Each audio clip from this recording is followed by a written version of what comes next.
Ai ngau nu mai kalesia i le aso ma le aso ato nun manuia ia manatu ia ai longa ko ia sesio yu kan ngai pe alu lai kan sam ia o te langona naua tau fa mai anga senga mulmule le fiafi ia manate fo inisi ia wala e mam fa tali mai la uso le fo ia tu nei le latu ta vale nei ia maseo so fo ia fa manga ia le fiafi ia fa malo atu fa malo i lau tau si ainga tau tua upu sa o ainga o le matai tau si ainga ila tau malo vai ta tau ainga fa malo atu ya tau o le nu mali tu malo yo tau fai ftalai fe ngai fu ile nia so ani me ali nu sa fai o le fa lave ale ainga ya pole alava ya fa malo atu le ala o ta tau wa fe mal fa malo le fa malo atu ai le ta tau tu malo sa nganga fa ya na fa tau nui na nei la tu lo se lenga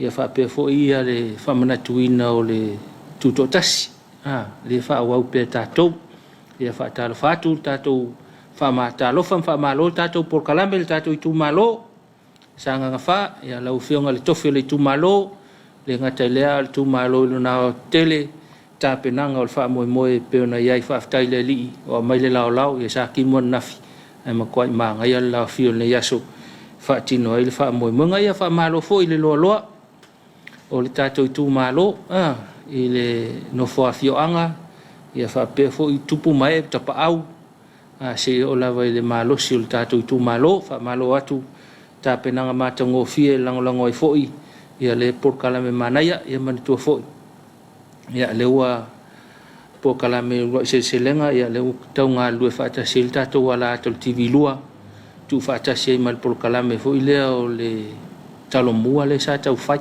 ia le wa tau fa ngo fa pe o le ulua se lenga e pe na ia fa malo atu tatou tu malo mo ia nga luenga le ia e fa malo vi ia le lo fa malanga le tua le wa tau nu manuia le ia fa malo Tapuaiga le ma tua au sina o tatou tunu Tapuaiga maota malawa le ngata fo ilea o maota wa fito tonu ya ila tau la matua ya mapu fangalele mal moteli sala fai fa malo atu tatou por kalame Suluaulama ya tau malo Tapuai o le upulava ya le tunu ya o faiva le Tapuai ya o faiva le masalo ya ele manuia o faiva Tapuai ya faiva le tau nu manuia ya le fo tatou tau nu manuia le vai ngole fiafi ia ono Tapuaiga na tatou tamama tina matua fa malo atu ia tau tamama tina ia le ngata fo ilea fe ngai fo o tau mo tau fe au masani o le aso ma le aso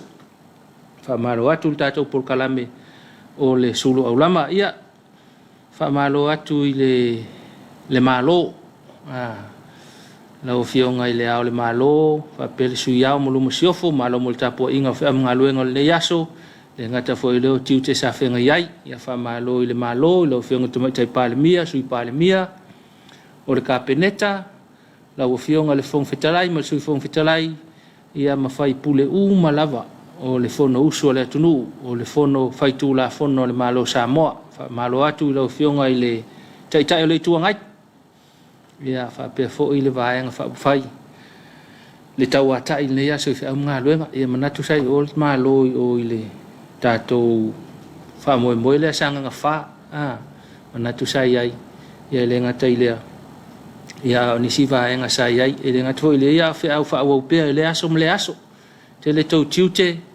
ia wala vale solo ngale le ngaluenga tatou malo ia wale manuia la utele o tangata Samoa o lo ala lai tatou tunu i Samoa nei fa malo atu tatou por kalame o le Suluaulama ya tau fa malo im tanga luenga le malo fa ululunga mtanga luenga o pulenga ya fa pe au fa nga luenga malava le malo tanga luenga le malo tanga luenga tu mooti ya fa pe foi pisinisi fa malo atu le tawatai malo le nga lulue ile nei fo yaso malo lava le tau pati ya le fo tatou tu vai mai le tau fiafi le sfraile ya pe on fa ya tu ya wa mai wa talongo ya le la wa mai ai nga luenga le vai yaso le sfraile tatou nga lue mai le songa fu le sfraile malo ngā lulue, malo tautua atunu, malo whātua toa I tiu te mawhaiwa.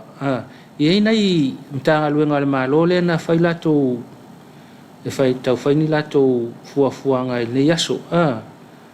Pei au le vaenga le ale MNRE, whatalo whātua I lau whionga I le ofisi le pulenga mal mtanga luenga le MNRE, pei au le mea leo le Pre-COP 27 National Dialogue, le sa wha umaina nei, tolu aso sa wha tonu inai. Mana ia peana wha Samoa, mai ngai mea ia le tau maramalama I, whaingo whina maramalama I si tātou tonu. Ia on sa ilanga le wha pālangi mai mea luaenga le ai o le wha moe le an whea ngai mal tātou tanga luenga le MNRE. Ia po le mtanga luenga sio manga ma puna oa wha natura. Mana ia le kaupangpango le wha Samoa nanga I vaenga ia.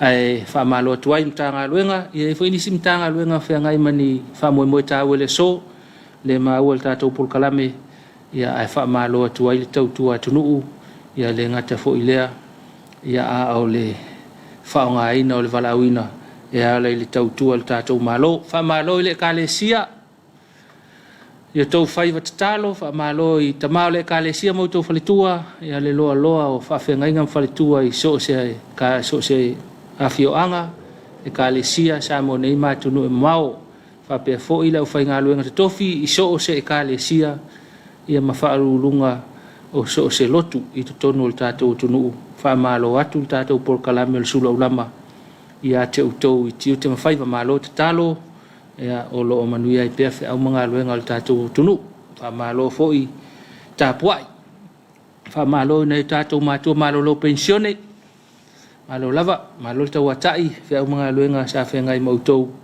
le ngata fo I lea talo Tapuaiga, manuia I le kālesia ma le malo, ia Samoa mana te mawhanau, wha malo atu ia te utou, ia le tau atai le nei aso, wha malo I au nanga e kālesia, I au nanga e kālesia o lo tautua ina isi o tātou tunuu, o le katoliko, metotisi, ia manisi e kālesia o le maua, e tele o lātou au nanga, e tautua isi o tātou tunuu I so se ala, wha malo le laulau o le fono tele, e whakasa, I le ofisa tūtutonu, nei tamalingi, o le tu na tu sa o le tātou polkalame, wha malo atu I lau whionga le taita I fono, malsui taita I fono, malo faltua, wha talofa fo I le whai lau tu si awa, mal faltua I wha pele te utupe, malo faltua, malo mo tiu te whaatino, ia malo le tautuaina o le kālesia, e ala I le ofisa tūtutonu, wha malo fo I wha ululunga mtanga luenga, tautuaina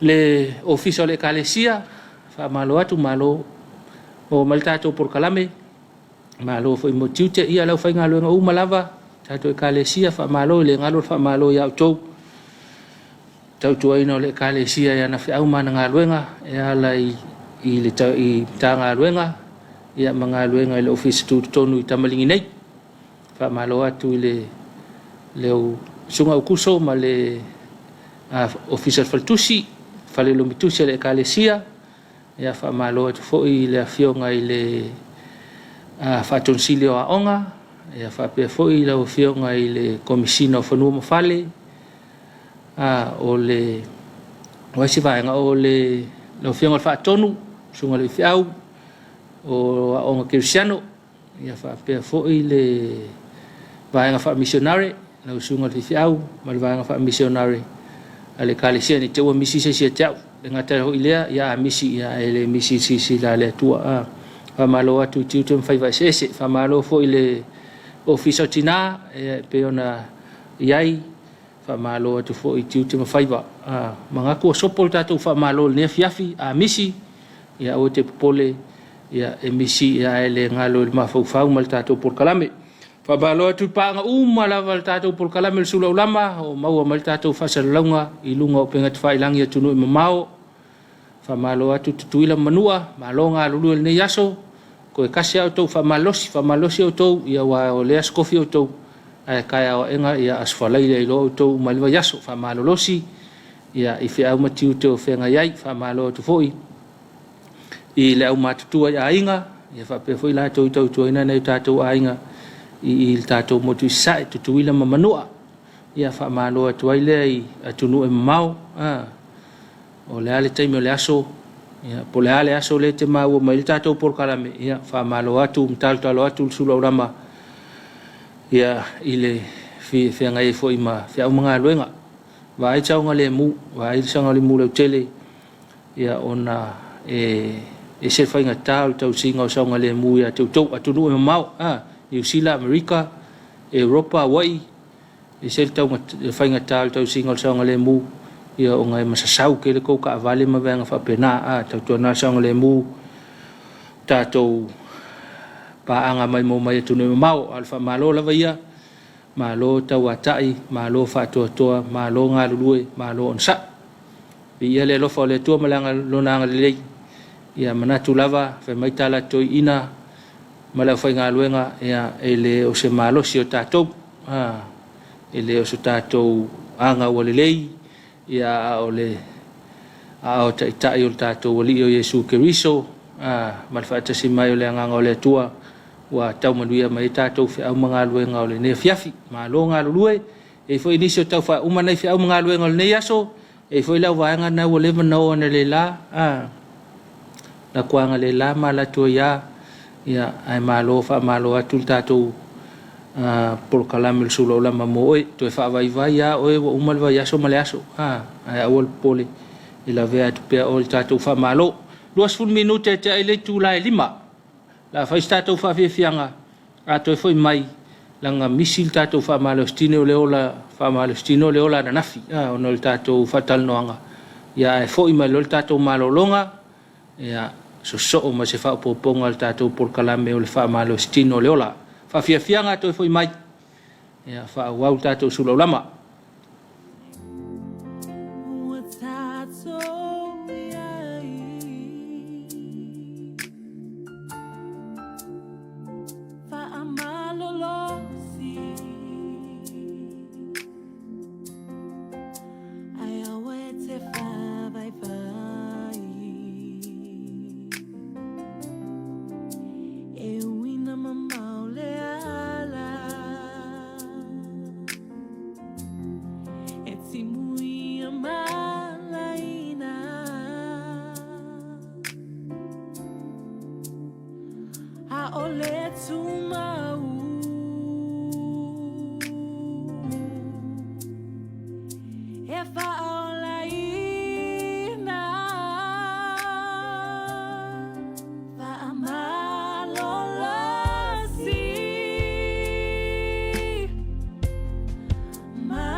Nei whawhiawhianga, pespesenga, ia whanofo marua I fo ne Afiafi, I le mai ai fo I o whiau mga luenga le Afiafi, whapeo leo tua ta pena ia ngai whale, ia talo lava lau por kalame le Suluaulama, se I tautua na lava lau saunga le mu, o anga ia whale, ia whapeo fo tau nuu, ia malo malanga, pea whapeo tau nuu manuia, I maota malawa.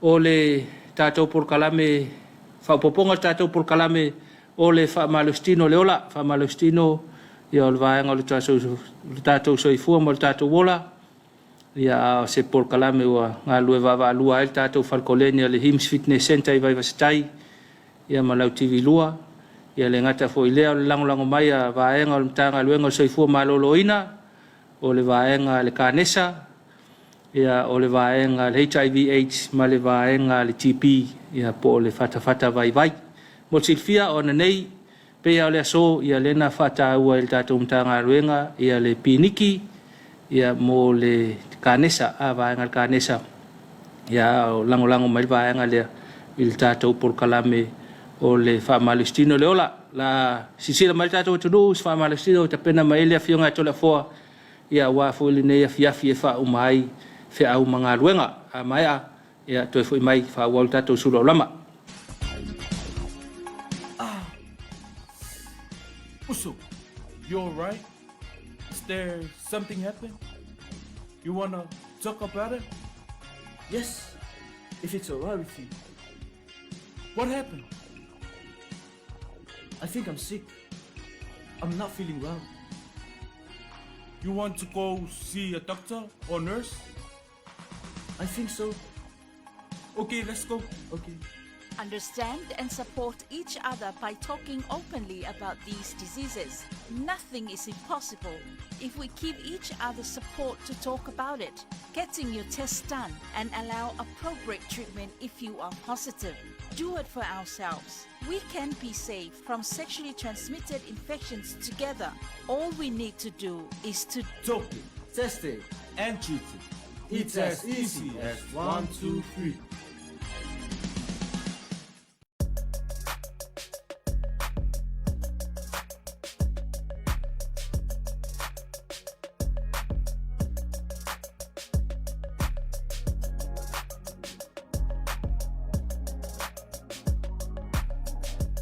Exercise is life.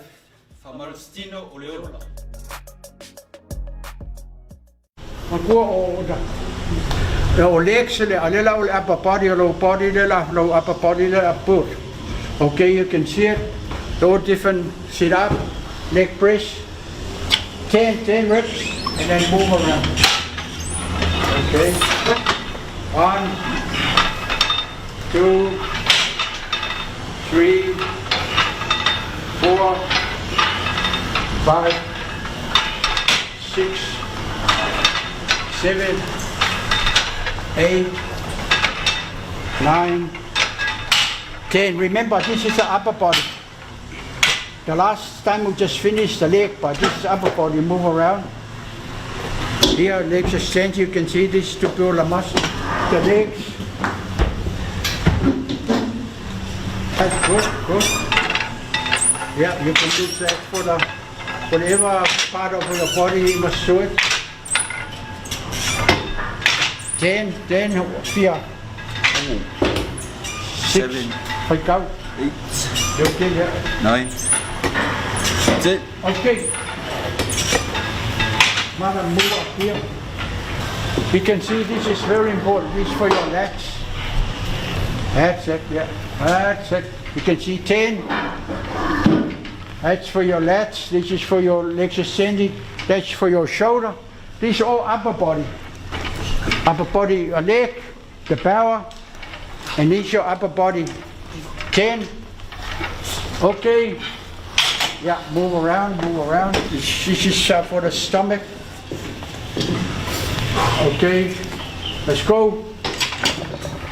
1, 2, 3, 4, 5, 6, 7, 8, 9, 10. Good. Go.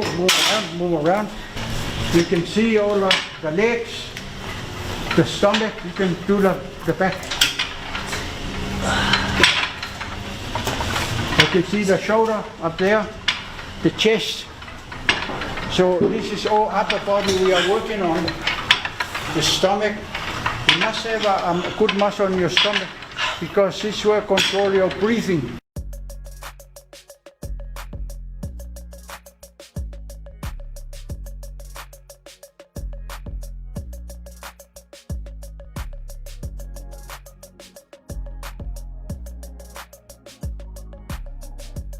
Exercise is life. Famarustino oleola.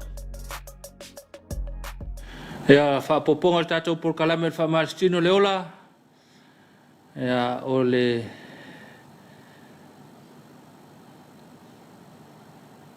tātou por kalame le whamaristino leola. Ia o le tātou whainga paanga ma le whionga ia to le forma le tātou whalkoleni o le Hims Fitness Center i Vaivastai. Ia e langolango mai le vaenga le Kānesa. O le vaenga le TP, po le vai, ia ma le vaenga le HIV/AIDS i le matanga aluenga o le soifua maloloina. Ia Pensilvia pe ia o le asole na whaatau ai le piniki le tātou matanga aluenga.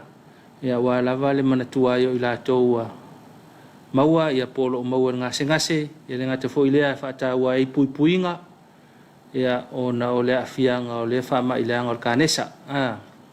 Mana ia nai whaalau iloa ia mtanga luenga ia e whaalau iloa i fwoi mai loa ia le tunu ia le tāua o le tātou tausia o puipuinga i te te atua i le whaamai o le Kānesa ia ma te te atu fwoi ia tātou tele o le whaamai o le ala leo le taulongo o le tātou polkalame o le whaamalo stino o le ola whaftai le whionga to le fua ia manai vaenga na ia kaule kulia te sau i ke whaamalo sking o le wharekoleni o le ala le tātou por kalame o le whaamalo sia o oe o le ale Faamalostino e fitau I mo oe, ia mangaftia o na whailau fale, ia wana I misi le whainga o lau Faamalostino, o se savali-vali, po le ala val Faamalostino, ia fitau I mo oe, fitau I mo lau tino, fitau I mo lau matua, ia fitau I nai lau fale o lo e pisila mai, ia whapele te nofo I nei talwhatai o pia, ia whainga o tai vai o stai tātou whalkoleni, ia whatai tai vaianga na e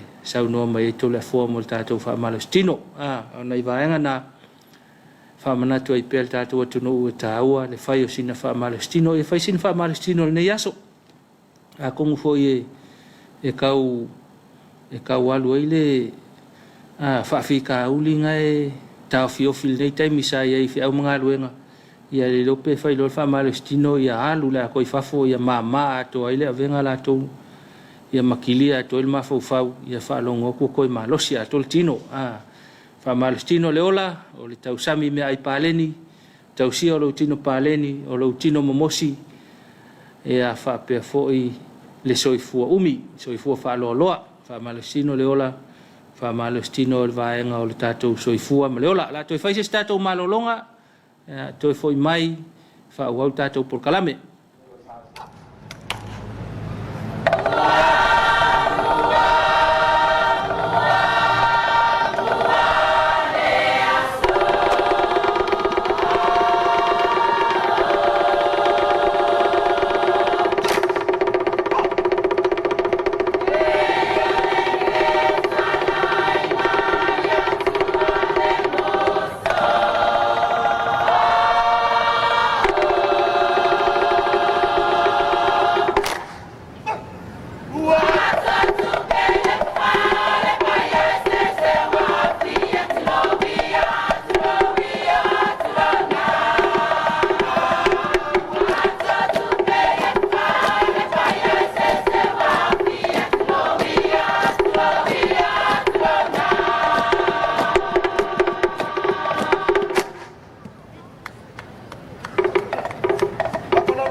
Ia na I whawhiawhianga na e whanofo malu e pel ne Afiafi. Ia pe ona tāpena mai ai le a whioanga o sale aula mo tele sala whai. Ia whamalo atu la tele tātou a whioanga whaftai mul sao. E le tātou por kalamel ne Afiafi whamalo foi lau sunga le whiangainga. Ia marfaltua, ia mare e kale sia e whakasa I sale aula. Ia pe a whapeo mau o mali tātou whasalonga le ngataile ia whatalo whatu. Whamalo atu. Ile nai tu pitonu o le tātou tunu a tonu wa e manuia whea mga luenga sa whenga e mautou. Ile nei foi vaenga o le aso. O le aso le sa o ananafi le na tala I sa le longa le whamnatuina o le aso tau mafa a lolangi. Ia le tele tau mafa ia tātou. Ia le na tala I le tātou malo sa le longa. Ia le aso tau mafa pe ia le kau whaalongo ku ia e kau sui ngō ka mu ua le koe la ringa le koe iska mu konga ta mu konga mo le ka mu New Guinea ia ke le lopo o ai ngō na la whai ngō ai tātou ta mu ia mai whai ngai ngō e whai longa nei vai tau ta mu sul pasene ia ko ngoi ma ngai ngai ngo fai longa I le mena tupul ni tau sanga po le ta mu fa le mingao vai nga fa pena ia fa toi foi pe na fa pe fa se tau vanga e fai ai tatou fai ngoi tatou ta mu ia tonu e ia foi e va tu nai vai nga na fai noi tatou ta mu ia wa foi el nei vai tau mena tupu ai I upu fai o se tatou malo manatu le to e se fulu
tātou tāpua i atu i le atua. Ia oli ma fia ia te oe, i lanto uma o e sa ili ia te oe. Ia whai ane pēr i lanto o e fia i lau whaolatanga. Ia vi ia le atua. Se yo tātou te talo mo le ngang pa ia. A fio maia le atua lo mātou ta māsilisili. O le pule au mea umai le langi ma le lalulangi. O laua fio lava o lo iai le mawhai. Whaatino ai so se wha moenga o lau whanau. Mātou te talo. Fio maia e papatiso lo mātou whatawa. Au maia lo malosi mātou te malolosi ai. Whaatino ai la mātou tāpua inga. Whaatasi malo mātou atunu. Iai umea uma i lewi inga e whaasilisiri lea mō laua fio. E langona lo mātou whantau waa. Pea mātou māwhau whawane i le tele o ngā luenga wa e whaia i lo mātou wola. Taimi māso uma, vai aso māsina ma tausanga o laua fio lava o lo whai mō mātou taitai. Wa tui nātu foi lo mātou whātua tuanga ma le wha moe i laua fio. E malu ai lo mātou wola mai whainga tā uma. Whaftai le atua, o lo manuia si o mātou atunu, mai maunga te tele o lava i maunga iti. Whaftai o lo manuia lo mātou whainga malo, i ngā luenga tau atiae, ma ngā luenga whai loa mai, a wale si le fia e le mamalu o le atunu. Whaftai o lo manuia e kāle sia umalava. Male ngā luenga o le tala le lei, o lo whea ngai pēa ma i mātou. Whaftai le atua, o lo manuia na ia mātou whanau. Whea ngai pēa i lātou male soifua o a uina. Ia maua se poto ma se ata mai. A wāle lumanai. A i o lātou i loa ai. O nā awa i laua fiolo mātou atua. Whaftai au whaamonianga i tele. Wa e whaasoasoa mai mo i mātou. E o i lama i tele ta mau ainga mātou te maua. Mai so se awala. Ai whaamali e ine lava i lātou. I le alofa tu noa o laua fio. Whaaftai o le awhesi o mātou atu nuu. I mala whaale nātura. Pe yono mātou moli mawina i le tele o atu nuu ma mau. O a whaama matangi malolosi. O ti munga te tele. O ma fua ai na lolo vai. Atu nuu ma lea atu nuu. Ma whai nai mea tō tino. Mau ai le soifua o lau whanau. Whaaftai lo ngang pa ia. O lana tu mumuso i ante i mātou. O le wha manatu lava lea la ua fia i o mātou tangata. La fuai. Mea e mātou te whano ai. Ai mātou sāwa wali i ala o le monuia. Tau wala mai i la ua fia. E whawhetai fōi le atua i lau tu spaia pe a mātou whaita wina. A waia o ao ma whaatonu tonu mai i o mātou wala. E whetalai mai ante i mātou. I a mātou i loa. I a mātou sāwa wali. E tu sāi o lou lava whina ngalo. Mātou whawhetai fōi le atua. O loo manuia. Ngā luenga umalama i tu tonu o seo mātou atunu. O loo ngā lulue ma puno wa iai lau whanau. Mai se foi whanau uma Samoa. O lo no nofo mau ia tunu mau. O lo ngā lulue ma o ngā ai whanau. O le sa I linga lava o silu manai. O lau lava pule whai to atasi le atua. I le ngata ua mātou manuia ai. Manuia ai fo I whanau uma. Samoa o lo ta ape mau so se tu o le lalulangi. Hau la mātou whawhetai siri le atua. O le taulanga no ofo ina mai ala ia ke viso Yesu lo walo pele to atasi. Na maliu o ie le santau lo tanu mia ne tunga mau. Wha ngalo mātou se matino mai ai le wha o le tanga mo I mātou uma. O le aia sa mātou tala a whai atu. O lewa na sila fia o mātou tangata. Lo mātou vai ma le whantau waa. Le a toa ma le anga salapea I o luma. Mātou wala au le antu wai. Alofa mai I lau whanau. Alofa mai se o mātou atu nuu. Ni o mātou se ma ni o mātou whaale tonu umalava. Sausawina lo mātou wole le toto malinga Yesu ke viso. Whaamamaina I mātou. Ia whapa ia ino foi lo mātou wola. Awa lo mātou wala awina. Whaamanuia mai le atua. Ila mātou Tapuaiga I le nei tai au. Whaamanuia se o mātou watu nuu antoa. Mātou wal. Ile mai ai o mātou whi au ma ngā luenga o le nei aso. O lou lava mana. O le mawhai mai lau a fio. Na ia ina lau whanau. Na e avantu ai le malosi le tino, whaasi le siri le mawhau whau. Ngā lulua e ai whi au ese. O le nei asu. Hai ana ia mātou whanau sa whea ngai mā oa onga. E lea ato toa o lātou mawhau whau vai. Hau lau lava fio sa e tau to lua ina. Mātou te talo, whaia pēr lau ngā luenga lelei.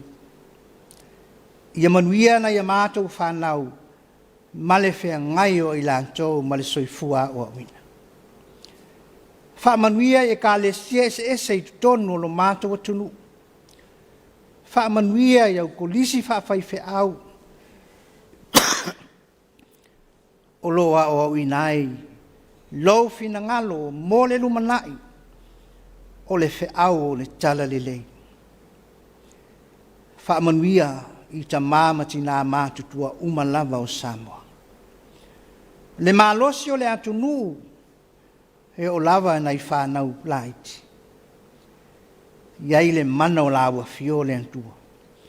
Ha o mātou angatu mo mālo longa o le nei pō. Ma Tapuaiga whai whaatasi tu tonu o mātou whale mo mātou ainga. Iai le ang le leo lawa fio. O ai o la ngona le whaanoa noa le nei aso. O ai o mawhatia o no mawhatanga mōtusia. I le malanga le maliuma leoti. Wha mawhana luanganga. O ai fo e mana o mia le whawhawina o le malosi. O no mai whainga tāwa fia ai le tino. Laua fio lava le atua o le fōma I sidi.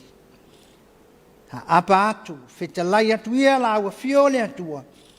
Mo toe whaatutu I lantou mai o lantou moenga. Toe foi o lantou ainga. O le vi inga e whaasili siri lea mo laua fio. Se teimio na mātou whaitauina leo lau tuspa ia. Whetalai mai foi laua fio le atua. E alai le au na whaantau waa. Te tala la mātou whaalongo. Whetalai mai a laua fio mo I mātou. Mātou whaafafonga ma whaalongo longo atu. O le ase wheau.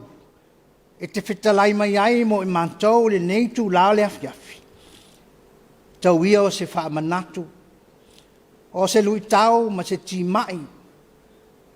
walo mātou soifua ngā lulue i lau fe au ma lau ngā luenga. Ia longo pēr i lantou taimi māso uma o le tāua o le soifua au auna.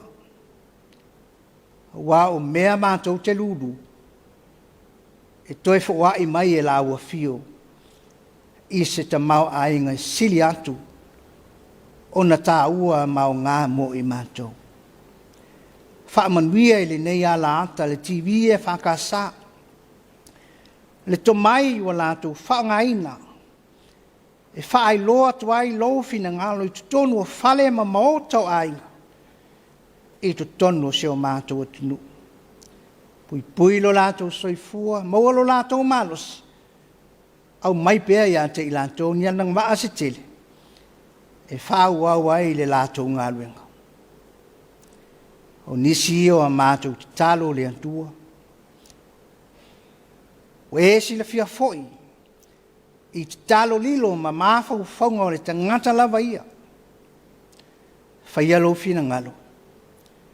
Leo sa mātou whatau anau.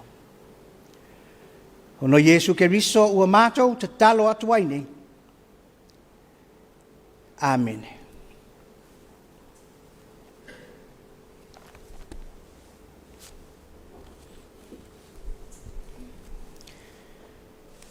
O le whaitawina o le tuspa ia. Whiwhilia le tusi e vangalia na tusia e mantai o lona manta upo e luas fulu ma le valu. Lona whai upo e fulu ma le ono. E whaangata mai le whai upo e luas fulu. Whaafufonga maia ia whiongpa ia lo tātu wali. O te whaitawina. O na watu ai leo le au so e to se fulu ma le to atasi kalilai. I le maunga na polo ai atua Yesu ia te ilanto. Ua lato i loa o ia. O na lato wifo mai ai lea ia ante ia. Ua maa salo nisi. O na maliwa ne ai leo Yesu. Ua fetala i atu ia te ilanto. Ua tu ina mai ia tau le pule umalava. I le langi male lalulangi. O le nei, ia o tau atu e whainu umalawa masoo. Ma papatiso atu ia te ilanto, i le suafo le tamaa, male ata lii, male angang pa ia. Ia o tau wa atu ia te ilanto, ia tausi mea uma, wa o whai atu wai ia te o tau. Whauta foi, o te iate o tō yaso malava.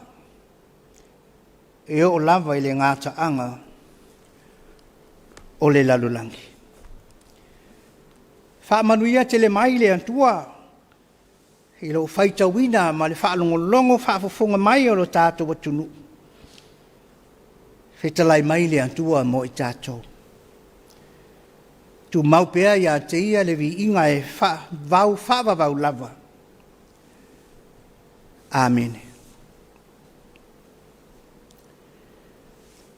O le launga i le suafa mamalu o le atua le tama. Le atua le alo ma le atua le angangapa ia. Amen. Ua o whaangaina se vaenga o le whai upes fulu ma le valu. Ma le whai upes fulu ma le iwa. E whai mamatua o le launga. Wa tuina mai a tau le pule umalava i le langi ma le lalulangi. O le nei, yo tau atu e whainu umalava masoo. Ma bapatiso atu ia te ilantou i le suafo le tamaa ma le atari, ma le anganga pa ia. Wa o whaongaina se manatu au tu e whapea. Ua wala au mai Yesu. Ua wala au mai Yesu. E le whai ngofie. Le wala au mai o Yesu. E le o se wala au mai. a se sao se ainga.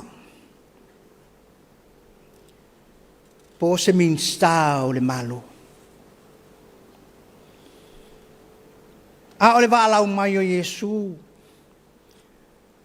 O le wala au e le te tau o na furitua. Ma sola e se ai. O na ole wale au na te au maia le ola manuia. O le wala au foi wawa no atu tusa ai tangata uma. A waulo ngā tu tonu ai lo na lofa tu noa. O lona suafa mamalu. Malana pule I mea oma. O le ala foi lea o ia whaata oto mai ai a la fua. E whaatino ai lo na wala wina o I tātou. E whaatonu tonu ai le whaatinonga o le ngāruenga. Peo na ia o ao I lo na uso. O se wha malosi, ma se wha loto tele, e ngā lulue ai. Ai awale nofo nofo. Awale nofo nofo ma wha talitali ni manuia, awale eise mea e mawafua. Ai a wha tino, le wala o mai o Yesu, ona langona leo le taua, o le soifua tautua. O lona fina ngalo lea.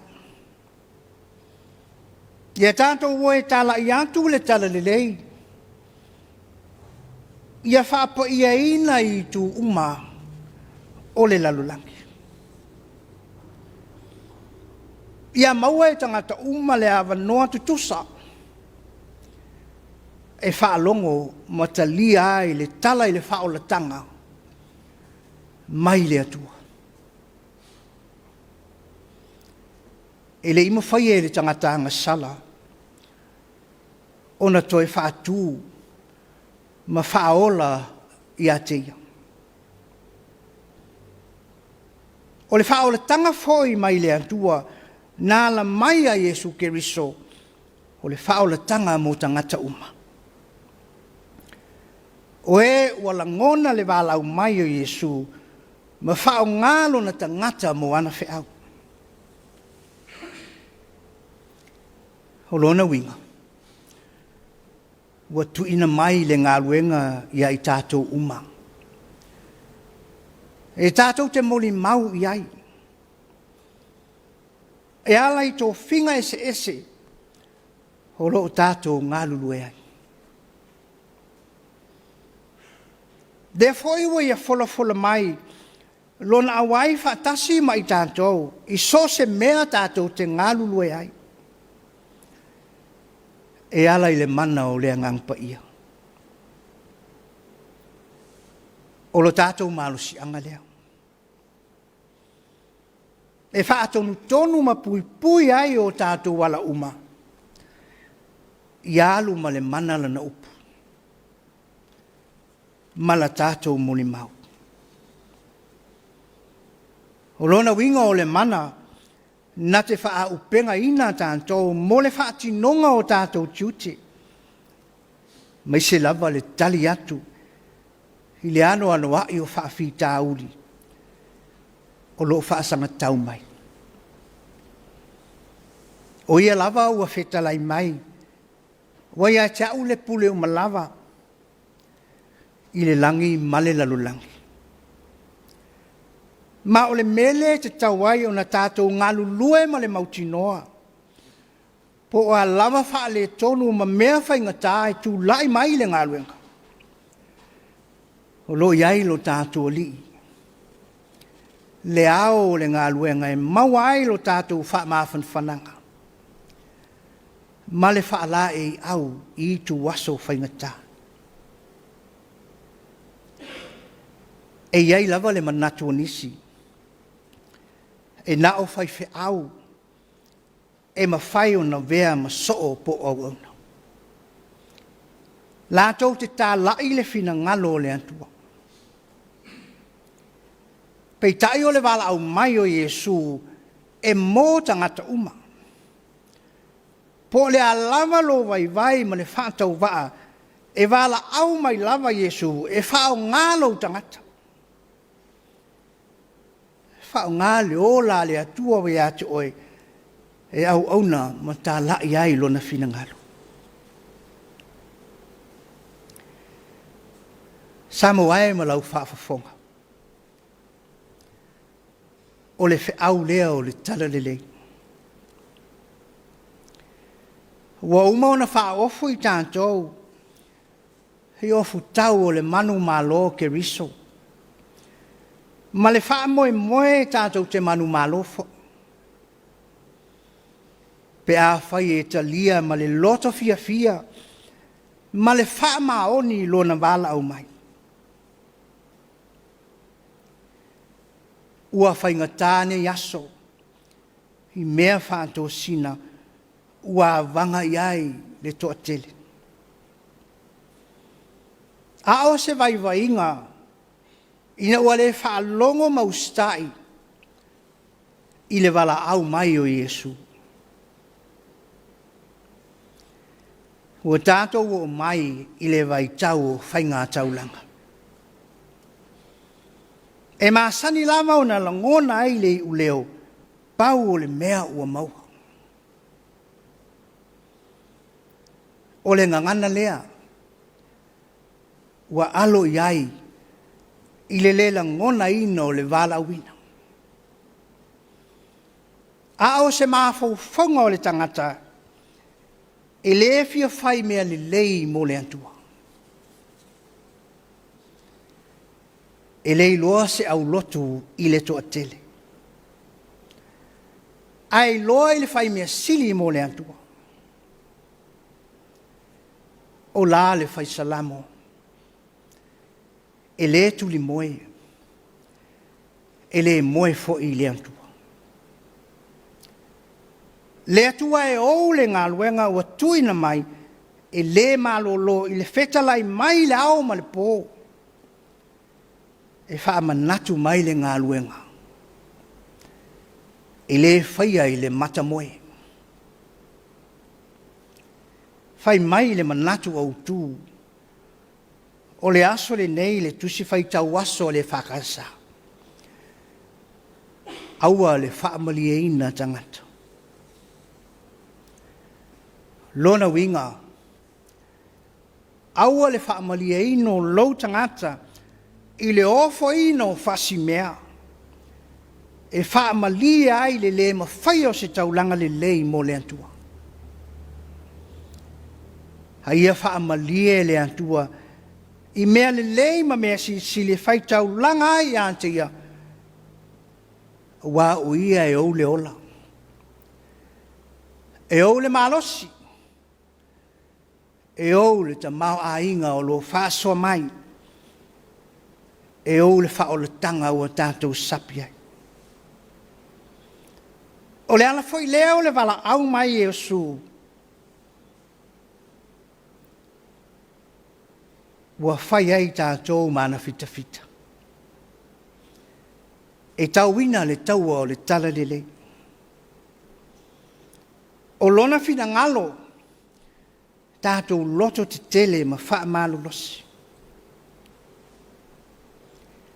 E whai ngatā ma tau ngatā le taulanga na whai e ke riso mo I tātou. A ona puapuanga. Na whaasa o loto ai tātou mai le angasala. Ua susulu mai ai le malama lama o le ola fau. Leo ua wala au mai ai Yesu. Tātou wo e whainu umalawa maso. Wa o le taua lea na tau ai Yesu. Leo ati na mai ante I tātou. E tātou te whaaua wina. Pē tātou te vai ma le atoa toa. E ma whai ona tātou manu malo. Ono le suafa ma malu o Yesu. Ua wala wina I tātou. Manuia le tātou atu nuu. Malo longa o le neipo.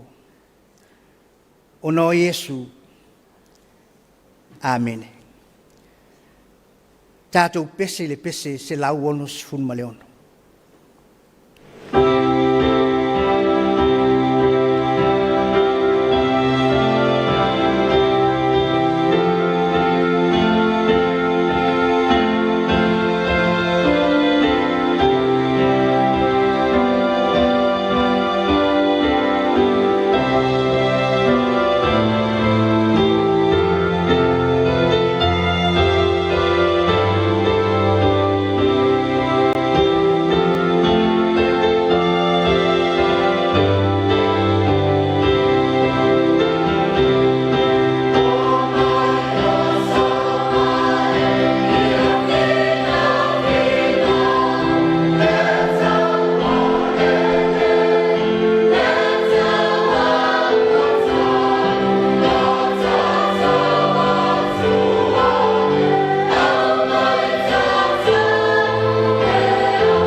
o le te talo whaamanuia.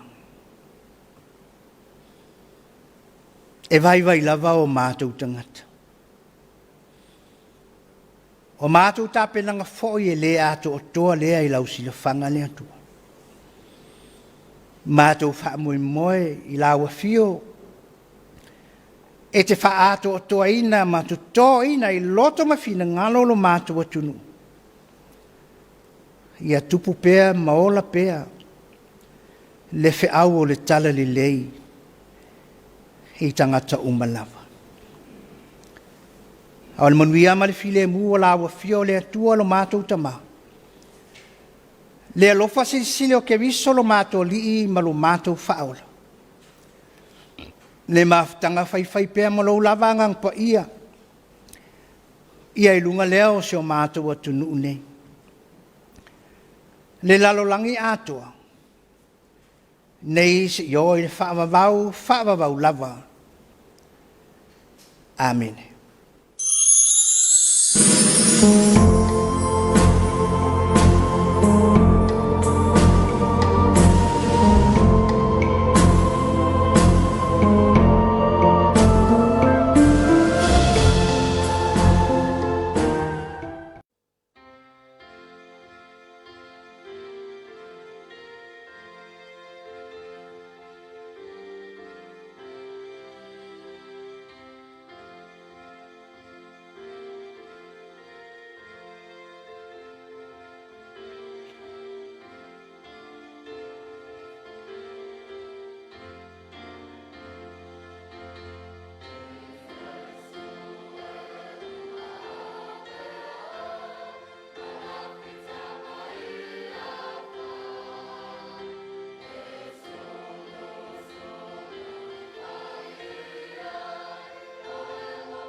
lau sasa ili ibai vai lau tautala na e tau mo ita o na ulu ulu whapu maua ia una o oe ulu tamara te alo whai a te oe ulu tamara ulu ia te atei luleo mau folinga te tau a beina oe ulu tamara ua utupua e malo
Matangi tātou Tapuaiga o le Afiafi ia ua whalonga fo i malmanino o le tātou tunu whanau o le atua i le wholofola mai le upu wholofola mai lana wauna whea o le talelei tau longolongo i fo ia lau whaafonga mai mo le vaianga o le Afiafi ia velo leo whai mafonga tau moli o le Neipor Kalame ma le ala ata le EFKS TV fa leo atu ai le anga whaafteitele lau sunga le whaafengainga lau ititi vaenga ma le EFKS matawai ia mo le tapena ina le lei o le tātou Tapuaiga o le Afiafi ma lo tapenanga whaaftei tapena ma lo sauni whaaftei mo le whea o le talelei ia ua longolongo puia li e fo isi o tātou tunu ia le ngata fo i lea ia whaaftei mo talonga talo sia e fo i Samoa mana tamawhanau i le nei fo i vaitau fa i pele mau tele lau sunga le whaafengainga ia walawa le tautua ai le ngaluenga le atua le nuu ma le afioanga ia le ngata fo i lea le unanga i le ka le sia wao ia mau fo i le soifua lau le lau sunga le whaafengainga ma le faltua ma le ainga ia walawa tiute ese o lo ofenga iai whamalo ia mo le Tapuaiga le Afiafi whamalo fo i le o telo le ka le sia tato fioanga i matawai ia male whakasa ia mo le Tapuaiga i le Afiafi whamalo i le ofai pese la ofisa ma le wasafo ia walta pena le no vi inga o le atua mo le tatou Tapuaiga ia le ngala fo le Tapuaiga le sunga le toina pineru ma faltua ia whapea le nofo a whaafengainga mo tau faltua i le tatou pulenga i nganga i fomaunga le nofo a kalesia i a fioanga le tatou pulenga whiangai ma tatou whainga lotu le neva yaso whamalo mo tiute e ala i Tapuaiga mai lava i le aso sante nei i o loo whanga solo pea i le neva yaso whamalo atuai ia mo whiau ma ngā luenga le lei e ala i le tautuaina o le ngā luenga le atua e manatu olo i aina i whase silanga ma whaalinga whaalau i tele e longo el tātou atunu i ala tuatu le tātou ofisau tū mo tātou whase silanga ma whaalinga whaalau i tele i a amaea e a toi fo i mai i a whaamaea fo i leo tātou polkalame le Suluaulama le vaianga o le Afiafi. Employment opportunity. CCCS is inviting applications from qualified individuals for the following position. Position Chief Accountant. Salary will be commensurate with experience and qualifications. Type contract is for 3 years renewable. Location CCCS Central Office, Tamalingi. Closing date 4 p.m. Monday 31st October 2022. Job profile. The appointee will come under the direction of the church treasurer. Chief accountant performs the general accounting and financial statements reporting of the church. He or she ensures that the church produces timely, accurate accounting data and financial reports, as well as complies with CCCS policy, public accounting standards and government status. Requirement must be CA or CPA or partly qualified with a degree majoring in accounting, 3 to 7 years relevant experience of which the other is of supervisory role, excellent knowledge of accounting software such as Xero and Attaché is essential, must be computer literate and experienced in Microsoft applications, experience in church accounting, non-profit is essential, must be neat, well organized and able to meet deadlines. Understanding and respect of accounting body code of ethics is essential. Job description can be uplifted from the General Secretary's office at the John Williams Building, Tamalingi. All applicants need to provide verified copies of qualifications and up-to-date CV, 3 respected referees with genuine contact information and a letter from your church minister. Please mark all applications, chief accountant and address to the General Secretary, Congregational Christian Church Samoa, 5th floor, John Williams Building, Tamalingi, Apia. Reverend Vavato Tofao, General Secretary CCCS. Office of the General Secretary Employment opportunity. CCCS is inviting applications from qualified individuals for following position. Position internal auditor. Salary will be commensurate with experience and qualifications. Type contract is for 3 years renewable. Location CCCS Central Office Tamalingi. Closing date 4 p.m. Monday 31st October 2022. Job profile. The appointee will come under the direction of the Church General Secretary. The internal auditor ensures that the effective system of internal control is in place and complied with at all times, and to advise on policy and/or procedure changes as appropriate. He or she ensures to identify risks and suggest risk management actions, and to examine and evaluate systems and activities in the CCCS Central Office. Requirements: must be CA or CPA or partly qualified with a degree majoring in accounting. 3 to 7 years relevant experience, of which the other is of supervisory role. Excellent knowledge of accounting software such as Xero and Attaché is essential. Must be computer literate and experienced in Microsoft applications.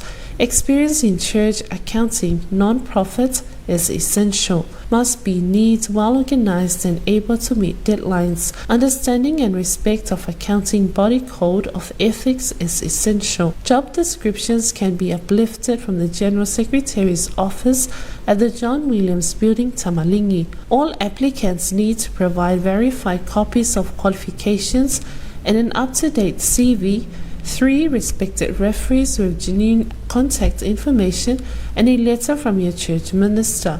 Please mark all applications internal auditor and address to the General Secretary, Congregational Christian Church Samoa, 5th floor, John Williams Building, Tamalingi, Apia. Reverend Wavata Taufau, General Secretary, CCCS.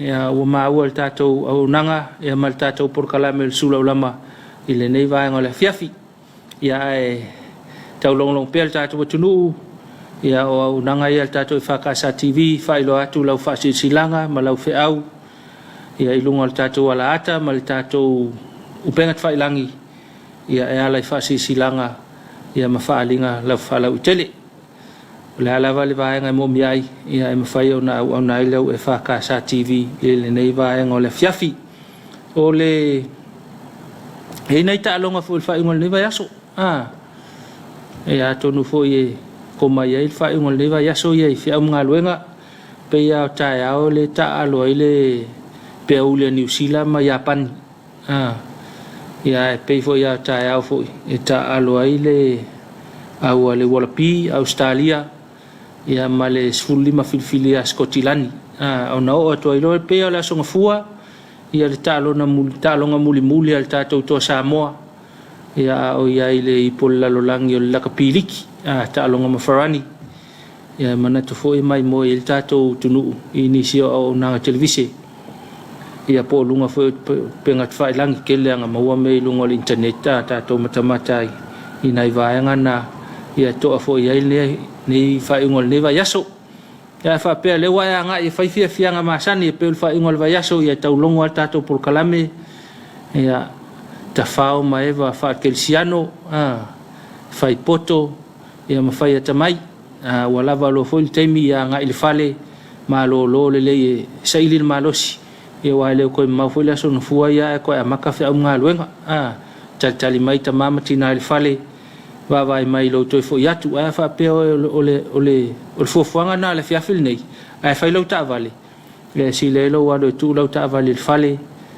ya pe alo e momoli mai o isesi ya ona to piki le oi o wal nei vai taimi ya o kele awa masu e ku nga ko wale lo lo ya ai fa tete ona a wal ta wa veinul ta vale ya nei afia se fa la velave ele ngata afia oi ia fa pe foi ona le saunga le mule si uso malesio malouta malau tina malau fa naule ile sita vale ia pe sa vale le wala ia mavanga mfa pena ia ona le fata mala o lo ona ma velo ta vale ai tau tu na malul ta tu tunu ele o ia lo puata mfainga tauan ta tia tuina ia one e ala mai tai au ia wa mai mau ta vale stoina na mau mai o ile ngaluenga fa vai temi mai mau ato lo tau tinga ia au to la ve ia o na wa o nam tau avel ta vale ia tang foi na tute ia li malol pol nei ia e mau ai o ele te tau ave ina ta vale ona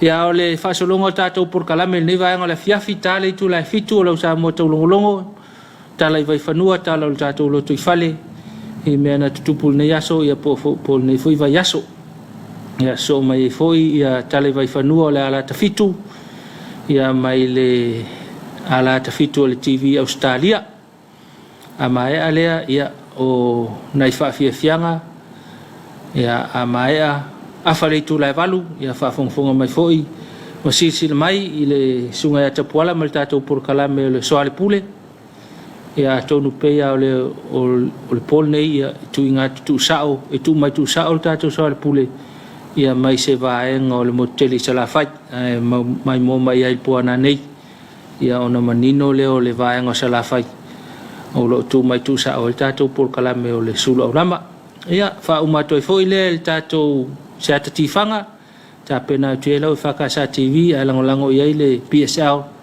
lau fale o loa anga lei ia mo se atatifanga o le nei vaenga o le fiafi ia fa mai ai foi le la unanga le EFKS TV ia mo le nei foi aso ia walo fita fa fonga ia manato tatou por kalame le nei vaenga o le fiafi ia mau mai pea lau mai moanga ile por kalame lau TV lua televisi lau ainga EFKS TV ia e fa mai fo il ne fiafi a ngaluenga ia fa pe fo i le ale fuafuanga le fiafi ia taulongo al tatou por kalame le Suluaulama va ia ne lo saunga le mulo tele ina nei to ia fa ina fo i tatou ia o ta pena fa i ngol ne va ia so mal tatou sa vali atu ila so pa ia o le li a matanga o le nava es fo manu ia fa saunga se o tatou tunu le ngate sa monei ia fa pe fo i tatou pa anga mai mo mai so stafol ne lo langi o le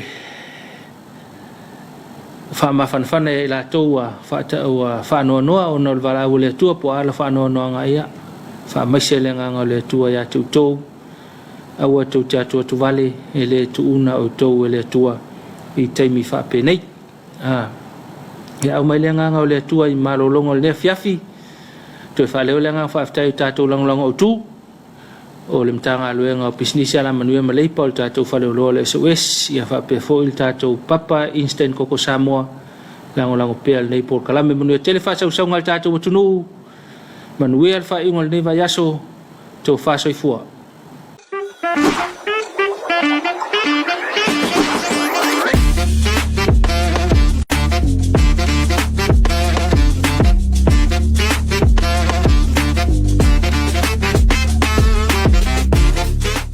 Yeah, fatalo for the Nevangala. So, the water time at Tato say Masania Samoa National Heat 3, say in numero fitus full ne, Lona so los for Malvalo ne October Wafelo Lua, Talona Mataina, my Tato say.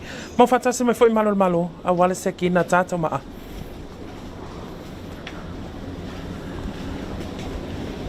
Fanga solo sekina Tato Mali Nevangala. So, it Manatua Tato Samoa National Bingo, Nasan Tayao, later. La vai lunga TV lima fatau sa pepa ne misia lo laki awane fangalo ina le tato se ile aso ataya pe uma le tato se ile Samoa National Lotto tato pepa uma le fa mania ina fatau mo le swafa numero telefoni ma la fianga lo ye tato ting pusal pito iluma tu inai awa ataya le tato se fa iwi no masina uma ai amata le tato spin to win amatom masi le amatanga o masina au fini fangalo ina tato loto la satayao fast food tato super draw sa ili mai so lucky mal tato Samoa National Lotto ia lewa selau fast food matasi Afiafi selau for malvalo tala ia le nama sakina tato ma so pepam so penny fa ma wino tato numero lucky manuela mate